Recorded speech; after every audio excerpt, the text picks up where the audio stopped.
it's Adam.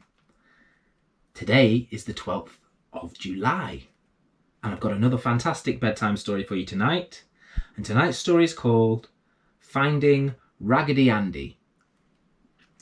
One day, Daddy took Raggedy Ann down to his office and propped her up against some books on his desk. He wanted to have her where he could see her cheery little smile all day. Just as Daddy was finishing his day's work, a package arrived. Daddy opened it and found a letter from Grandma, which said that at the time Raggedy Ann was made, a neighbour had made a boy doll called Raggedy Andy, which she enclosed. His soft, floppy arms were folded up in front of him, and his legs were folded over his arms. They were held this way by a rubber band. After slipping off the rubber band, Daddy smoothed out the wrinkles in Raggedy Andy's arms and legs. Then he propped Raggedy Ann and Raggedy Andy up against books on his desk, so they sat facing each other. Raggedy Ann's shoe button eyes looking straight into the shoe button eyes of Raggedy Andy.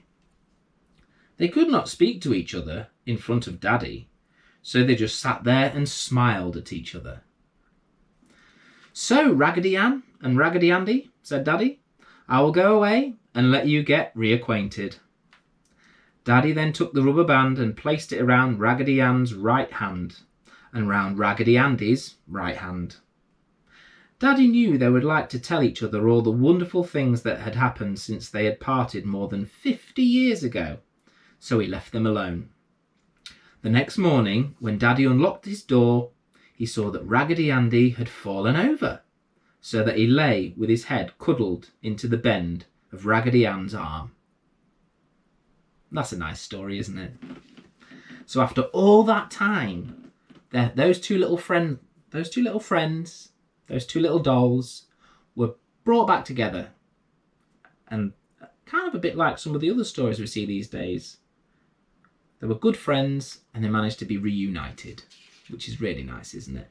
Anyway, I hope you've enjoyed the story, and you can join me tomorrow for another bedtime story. But until then, night night and sleep well.